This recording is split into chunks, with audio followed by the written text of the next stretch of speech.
Baik, Assalamualaikum warahmatullahi wabarakatuh. Perkenalkan, nama saya Muhammad Raffi Rizanda.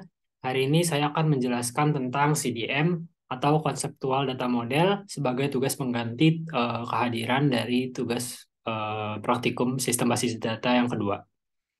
Jadi di sini saya akan pertama kita harus buat apa namanya kanvas modelnya dulu. Tinggal kita file, new, model, kemudian di kategoris kita pilih yang information, lalu klik yang konseptual data. Di sini kita namanya ceritanya perpustakaan aja. Nah, kemudian selanjutnya di sini kita siapkan dulu toolsnya, model optionsnya seperti itu. Nah, di sini di model options ini ada model settings dan kita lihat di menu notation itu dari Barker kita ubah dulu ke entity atau relationship. Kemudian di sini kita langsung ke entity.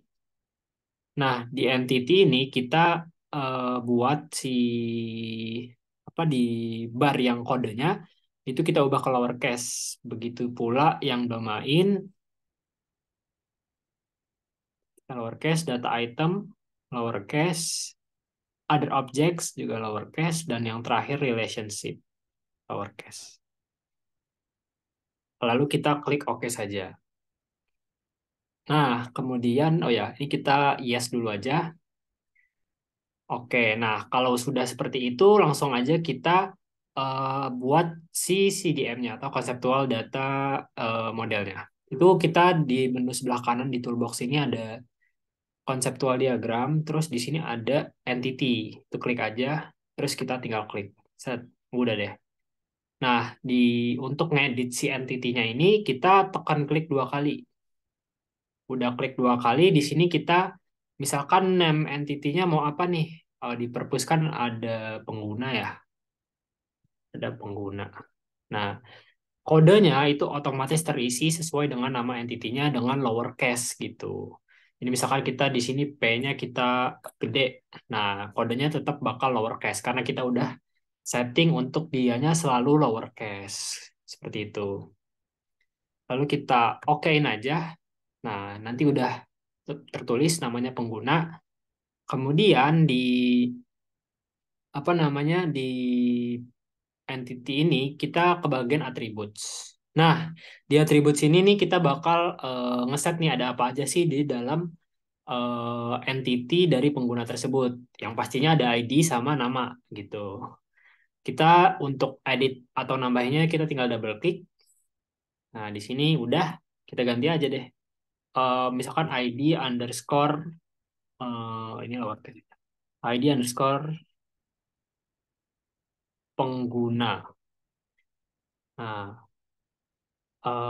di sini kodenya otomatis juga terbuat ID underscore pengguna. Terus ada nama ya, nama,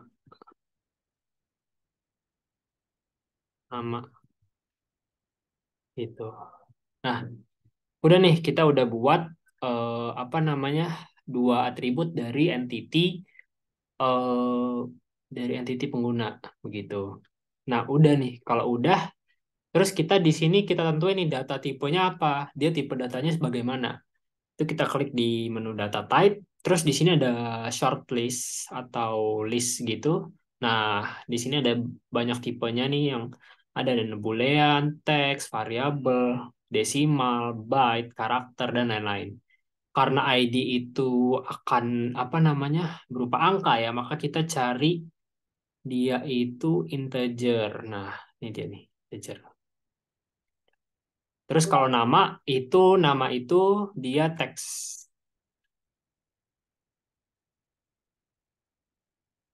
Oke, siap. Nah, kalau udah kayak gini, udah nih kita tinggal tentuin dia tuh mandatory atau primary key. Nah, bedanya apa? Kalau primary key itu berarti dia penting, harus ada nilainya. Dan mandatory itu bisa iya, bisa enggak. Nah, kalau misalkan kita centang di mandatory, itu ya udah berarti kan dia bisa iya, bisa enggak ada nilainya. Tapi kalau kita klik di primary key, dia otomatis mandatory-nya juga terisi seperti itu. Jadi kita di sini karena nama sama ID itu penting, kita centangin dua-duanya aja. Kayak gitu. Udah kita klik OK. Dan hasilnya seperti ini.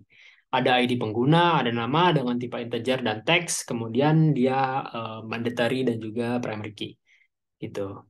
Nah, kemudian kita di sini bakal buat domainnya nih. Domain dari si pustakanya ini. Kita klik di bagian object browser, klik kanan, terus kita ke bagian new, terus kita ke bagian domain, ini dia. Nah, domainnya itu terserah nih mau dinamain apa. Nah, untuk si domainnya ini itu bebas kalian mau namanya apa. Tapi mungkin untuk domainnya kita coba namanya eh bull, bull aja ya, bull gitu. Oke, kita udah selesai. Terus di situ em, setelah kita buat si bull itu, kita balik lagi ke entity pengguna ini. Kita klik dua, terus di attributes. Nah, jadi si bool itu fungsinya adalah dia bakal mengisi si domain yang ada di sebelah sini. ID pengguna ini misalkan kita tadi domainnya bool, terus si nama juga domainnya bool. Nah, boolnya kan kedeteksi kan di sini. Udah habis itu kita okein aja. Nah, selanjutnya kalau udah jadi kayak gini, kita coba langsung buat relationship-nya. Contohnya kita ada dua nih, ada dua pengguna, ada dua entity gitu. Yang satu ini misalkan jangan pengguna berarti buku deh. Buku terus atributsnya ada ID buku sama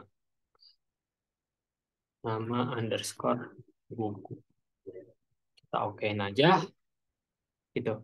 Nah, si relationship ini itu untuk menghubungkan antara jadi si entity ini tuh hubungannya apa sama si entity yang satunya lagi gitu. Jadi ada one to one artinya contohnya pengguna ini bisa minjam satu buku atau ada juga one to many, artinya pengguna ini bisa apa, meminjam banyak buku seperti itu. Nah, kita gunakan satu pengguna itu bisa meminjam banyak buku. Nah, caranya adalah di bagian sebelah kanan ini di conceptual diagram ini ada relationship. Ini kalian klik, terus kita arahin dari pengguna ke buku ini.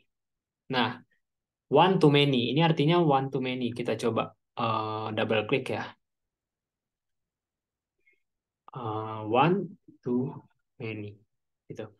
Nah, di sini cardinalities-nya kita juga ubah jadi one to many. Ya udah one to many. Terus udah kayak gini itu si apa namanya pengguna tuh buku. Jadi ini mandatory ya. Kita buat dia bisa ada nilai bisa dia kita harus buat dia selalu ada nilai gitu. Ini contohnya kita nggak usah aja dulu deh. Nggak usah ada gitu. Yang satu aja kita buku tuh pengguna aja. Oke, mandatory oke. Kalau udah kita oke. Nah, terus abis itu di sini kita coba buat diagramnya. Kita klik kanan lagi di menu ininya, terus kita new, terus kita coba buat konseptual diagram. Klik yang konseptual diagram. Misalkan di sini diagram 2 deh kali ya, atau perpus 2. Misalkan perpus 2 aja ya. Misalkan kita perpus 2 gitu. Nah, di jadi si apa namanya? Pas udah buat konseptual diagram ini, ketika kita sebentar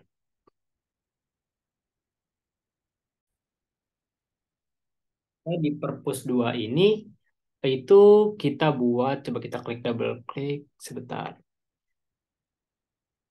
Jadi si perpus 2 ini itu ceritanya dia jangan perpus 2 tapi dia untuk apa sebagai proses untuk peminjaman buku. Nah, kita peminjaman buku. Nah, terus abis itu kalau udah nih sebentar. Kita ulang lagi, coba. Ini kita klik kanan, terus kita new. Kita buat konseptual diagram yang baru. Di sini citranya peminjaman buku. Kita tulis peminjaman. Nah, oke. Udah, habis itu kita klik oke aja. Oke. Nah, terus habis itu kalau udah kita coba ada namanya fitur simbol di sini. Simbol, show symbols. Nah, di sini ada dua apa namanya? Ada dua entity kita itu pengguna dan buku. Ini coba kita centang mereka.